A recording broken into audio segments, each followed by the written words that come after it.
মুরব্বীরা, যুবক ভাইরা, ছাত্র ভাইরা, শ্রমিক ভাইরা, আমার মা বোনেরা, যারাই উপস্থিত রয়েছেন, দূর থেকেও দোকানদাররাও আমাদের কথা শুনছেন, রিকশাওয়ালা ভাইরা, সবাইকে আমি আমার ব্যক্তিগত পক্ষ থেকে, বাংলাদেশ জাতীয়তাবাদী দল কেন্দ্রীয় নির্বাহী কমিটির পক্ষ থেকে, সর্বোপরি মা মাটি মানুষের নেত্রী, আমাদের প্রিয় নেত্রী দেশনেত্রী বেগম খালেদা জিয়া, বিএনপির ভারপ্রাপ্ত চেয়ারম্যান দেশনায়ক তারেক রহমানের পক্ষ থেকে জানাই সালাম এবং শুভেচ্ছা। আসসালামু আলাইকুম রহমতুল্লাহ ওয়া বারাকাতুহু। প্রিয় ভাইরা, বক্তব্য অনেকেই দিয়েছেন। আজকে একটি কর্মী সভা, কর্মীদের উদ্দেশ্যে আমি কিছু কথা বলতে চাই। শহীদ রাষ্ট্রপতি জিয়াউর রহমানের আদর্শের গড়া দল বাংলাদেশ জাতীয়তাবাদী দল বিএনপি, যার ঘোষণার মধ্য দিয়ে এই বাংলাদেশটি স্বাধীন হয়েছে, যিনি ফিল্ডে যুদ্ধ করে এই দেশ স্বাধীন করেছে, আমরা বুক ফুলে বলে আমরা স্বাধীনতা ঘোষকের দল করি নাকি? আমরা বুক ফুলে বলি আমাদের নেত্রী দেশনেত্রী বেগম খালেদা জিয়া, যিনি 9 বছর স্বৈরাচার বিরোধী আন্দোলন করে এই দেশের মানুষকে গণতন্ত্র দিয়েছেন, তাই না? আমাদের দলকে কেউ স্বৈরাচার বলতে পারে, কেউ ফ্যাসিবাদ বলতে পারে, খুনি হাসিনার মতো করে কেউ বলতে পারে? বলতে পারে না। বিএনপি একটি গণতান্ত্রিক দল। বিএনপি কখনোই আপোষ করে চলে নাই অন্যায়ের কাছে। আমাদের প্রিয় নেতা, আমাদের প্রিয় অভিভাবক, বিএনপির ভারপ্রাপ্ত চেয়ারম্যান দেশনায়ক তারেক রহমান, যিনি এই আন্দোলনের মূল নেতৃত্ব দিয়েছেন। আমাদের টাঙ্গাইলের এক অবৈধ মন্ত্রী ছিল রাজ্জাক সাহেব, তিনি বলেছিলেন যে বিএনপি যদি এই সরকারের সাথে আপোষ করত, খুনি শেখ হাসিনার সাথে আপোষ করত, বিএনপির নেতারা জেল খাটতো না, জুলুম খাটতো না, বলছিল না? আমাদের অসংখ্য নেতা জেল খেটেছে। আমাদের নেত্রী দেশনেত্রী বেগম খালেদা জিয়া 6 বছর বিনা চিকিৎসায় কারাগারে রাখা হয়েছিল, তাকে চিকিৎসা পর্যন্ত করতে দেয় নাই। তারপরেও অন্যায়ের কাছে বিএনপি আপোষ করে নাই। কাজে বিএনপির কর্মীরা, নেতা কর্মীরা বিগত 17 বছর অনেক কষ্ট নির্যাতন সকলেই ভোগ করেছে। আমাদের নেতৃত্ব থেকে আরম্ভ করে আমাদের ভারপ্রাপ্ত চেয়ারম্যান দেশনায়ক তারেক রহমান সহ অসংখ্য নেতা গুম হয়েছে, খুন হয়েছে, এম ইলিয়াস আলী, চৌধুরী আলম। তারপরেও বিএনপির নেতা কর্মীরা বিএনপি ছেড়ে কোথাও যায় নাই, গেছে? বিএনপির প্রত্যেকটি নেতা কর্মী আগুনে পুড়ে যেরকম সোনা খাঁটি হয়, লোহা যেরকম পুড়ে শক্ত হয়, সেই রকম বিএনপির প্রত্যেকটি নেতা কর্মী রোদে পুড়ে, বৃষ্টিতে ভিজে, প্রত্যেকটি নেতা কর্মী সোনার মতো খাঁটি আর ইস্পাতের মতো কঠিন মনোবল নিয়ে পথ চলেছে। কাজেই বিএনপি বিরুদ্ধে ষড়যন্ত্র করে কারো কোনো লাভ হবে না, হবে?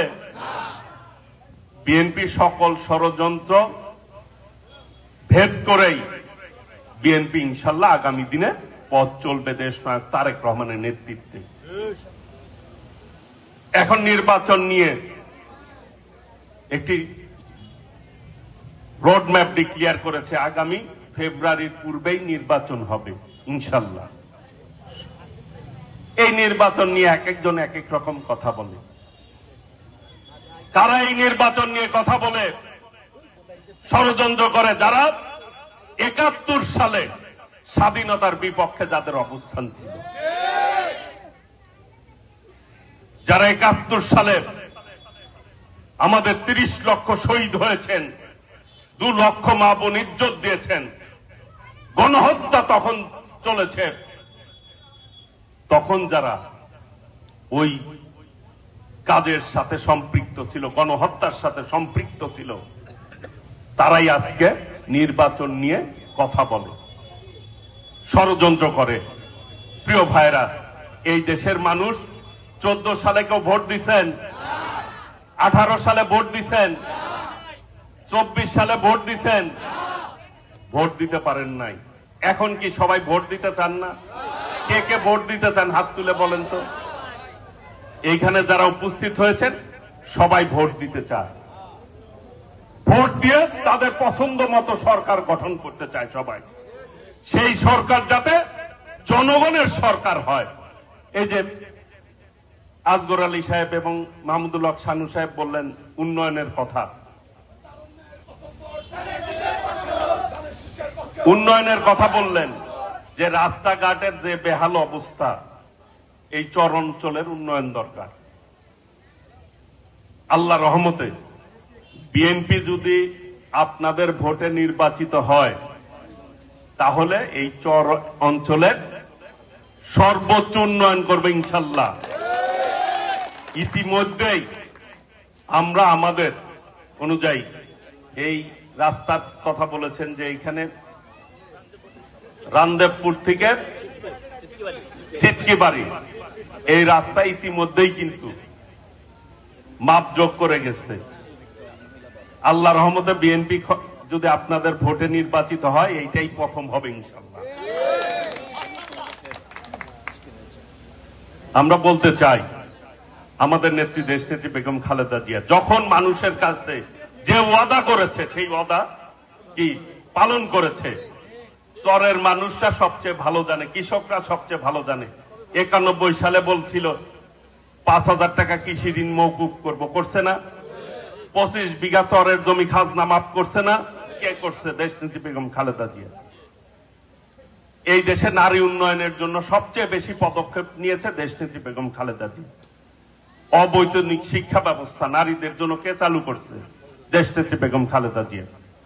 আজকে আমাদের ভারপ্রাপ্ত চেয়ারম্যান দেশনায়ক তারেক রহমান জাতির সামনে 31 দফা উপস্থাপন করেছে যে আগামীর বাংলাদেশে বিএনপি যদি রাষ্ট্রীয় ক্ষমতার দায়িত্ব পায়, বিএনপি এই দেশের জন্য কি কি করবে। এই যে এখানে আমার মা বোনেরা আছেন, প্রত্যেক ঘরে ঘরে বিএনপি ফ্যামিলি কার্ড দিবে একটি করে। এই ফ্যামিলি কার্ডটা থাকবে মাদের নামে। ওই কার্ডের বিনিময়ে রেশনের মতো কয়েকটি টাকা পাবে, না হলে সমপরিমাণ দ্রব্য সামগ্রিক পাবে, যাতে মারা সংসার চালাতে সুবিধা হয়।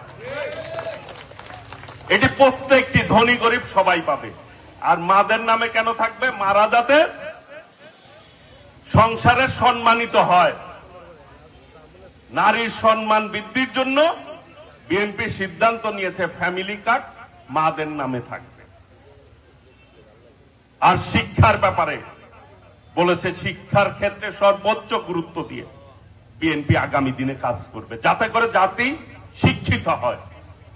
আর প্রান্তিক কৃষক ভাইরা আছেন আপনারা এই চর অঞ্চলে, কৃষি জমি ঠিকভাবে আপনারা যদি ফসল ফলান সেই ফসল ঠিক মূল্য পান না, তাই না? সেই জন্য ফার্মার্স কার্ড করবে বিএনপি।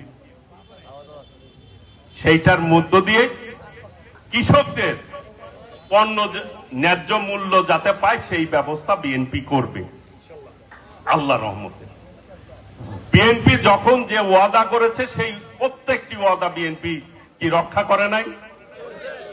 আজকে সেই জনগণের সরকার যাতে প্রতিষ্ঠিত না হতে পারে সেই জন্য বিভিন্নভাবে ষড়যন্ত্র চলছে। গতকাল একটি ঘটনা ঘটেছে ঢাকাতে, বিপি নূরের উপরে হামলা করেছে। আমরা তীব্র নিন্দা জানাই, প্রত্যেকটি হামলার প্রতিবাদ জানাই।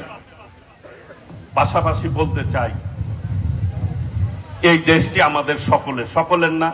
এই দেশের মালিক কারা? এই জনগণ। এই যে বাগিল ইউনিয়নে যারা উপস্থিত রয়েছেন, ওই যে দোকানদার বাই থেকে আরম্ভ করে রিক্সা ভ্যান চালক, এখানে যারা আমরা উপস্থিত হয়েছি, আপনারা যারা উপস্থিত হয়েছেন তারাই 8 নং বাগিল ইউনিয়নের মালিক। কারণ আপনারা এই এলাকায় বসবাস করেন, তাই না? কেউ জমির মালিক। গভর্নমেন্টে একটা খাজনা দেন, খাজনা দেন না? সকলের খাজনায় ট্যাক্সে একটা সরকার পরিচালিত হয়। আপনাদের ভোটের মাধ্যমে কি এই একটা পরিবারে যেরকম যে গার্জেন থাকে সে পরিবার পরিচালনা করে, তাই না?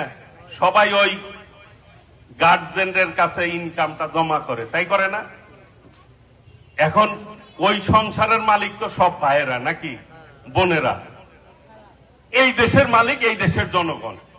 জনগণ ঠিক করবে আগামী দিনে তাদের রাষ্ট্র পরিচালনার দায়িত্ব কে নিবে।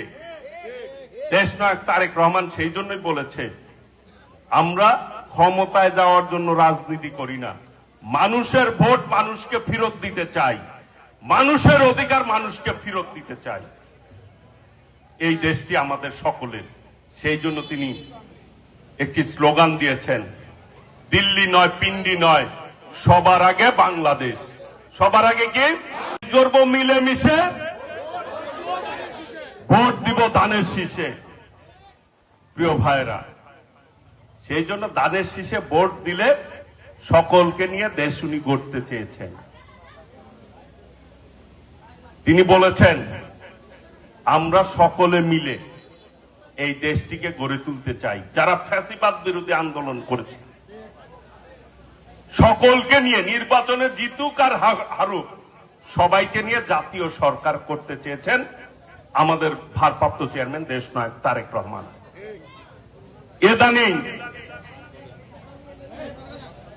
এদানিং এই দেশের বিরুদ্ধে কারা ষড়যন্ত্র করছে? ওই ভারতে বসে নাকি অনেকেই অফিস খুলে বসেছে। ফ্যাসিবাদ খুনি চক্র যারা এই দেশের মানুষকে হত্যা করেছে, ছাত্রদেরকে হত্যা করেছে, আলেমদেরকে হত্যা করেছে, আমাদের অসংখ্য নেতাদেরকে হত্যা করেছে, সেই খুনি চক্র আবার তারা মাথাচাড়া দিয়ে উঠার চেষ্টা করছে। আমাদেরকে সজাগ থাকতে হবে, কোনোভাবে ওই অপশক্তি যাতে এই দেশে মাথাচাড়া দিয়ে না উঠতে পারে সেই ব্যাপারে সজাগ থাকতে হবে আমাদেরকে। প্রিয় ভাইরা, আমরা যদি ঐক্যবদ্ধ থাকি ইনশাল্লাহ বিজয় আমরাই অর্জন করব। প্রিয় ভাইরা, সময় শেষ, আজান দিবে। আর দু একটি কথা বলতে চাই চর অঞ্চল সম্পর্কে। কর্মী ভাইয়েরা আছেন, যখন যে সুবিধা অসুবিধা আমাদেরকে বলবেন, আমরা সব সময় চর অঞ্চলের পাশে থাকবো ইনশাআল্লাহ। অনেকেই হয়তো চিকিৎসা পান না ঠিকভাবে, এই জায়গায় যদি চিকিৎসার ব্যবস্থা না পান, ঢাকায় যদি কোনো রোগী ট্রান্সফার করতে হয় আমাদের দলের পক্ষ থেকে সেই ব্যবস্থা আমরা করব। এখানে মাহমুদুল হক শানু সাহেব আছেন, আজগর আলী সাহেব আছেন, তাদের মাধ্যমে আপনারা আমাদের কাছে ইনফর্ম করবেন। ইনশাল্লাহ একজন দলের ভাই হিসাবে তাদের পাশে আমরা থেকে কাজ করব।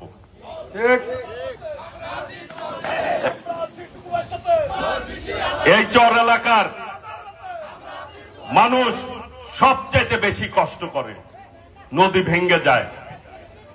ইনশাল্লাহ আমি এর আগেও বলছি কাকুয়ার একটি প্রোগ্রামে, আল্লাহর রহমতে বিএনপি যদি আপনাদের ভোটে নির্বাচিত হয়, ইনশাল্লাহ সর্বপ্রথম এই যমুনার পাশ দিয়ে চর অঞ্চলকে রক্ষার জন্য গাইড বাঁধ আমরা করব, ইনশাল্লাহ করার ব্যবস্থা করব। আরেকটি কথা বলতে চাই, অনেকেই সন্ত্রাসের কথা বলেছেন, নৈরাজ্যের কথা বলেছেন, চাঁদাবাজির কথা বলেছেন। এই বাগিলবাসী মুরব্বীরা, যুবক ভাইয়েরা শুনে রাখুন, আল্লাহর রহমতে বিএনপি যদি ভোটে নির্বাচিত হয়, বিগত দিনে টাঙ্গাইল যেভাবে সন্ত্রাস হয়েছে, চাঁদাবাজি হয়েছে, বিএনপি নির্বাচিত হলে এই অঞ্চলে কোনো সন্ত্রাস চলবে না, কোনো চাঁদাবাজি চলবে না। এই টাঙ্গাইলে সকলকে নিয়ে নিরাপদ টাঙ্গাইল গড়ে তুলব ইনশাল্লাহ, এবং উন্নয়নের মডেল করব, যাতে পার্শ্ববর্তী এলাকার লোকজনরা দেখে টাঙ্গাইলের অনুসরণ করে আদর্শিক টাঙ্গাইল গড়ে তুলব। সকলকে সঙ্গে নিয়ে, সকলকে ধন্যবাদ জানিয়ে, মোবারকবাদ জানিয়ে, আবার আপনাদের সাথে ইনশাল্লাহ দেখা হবে, কথা হবে। যখনই ডাকবেন তখনই আমাকে পাবেন, এই আশা, এই প্রত্যয় ব্যক্ত করে সকলকে ধন্যবাদ জানিয়ে আমি আমার বক্তব্য শেষ করছি। খোদা হাফেজ।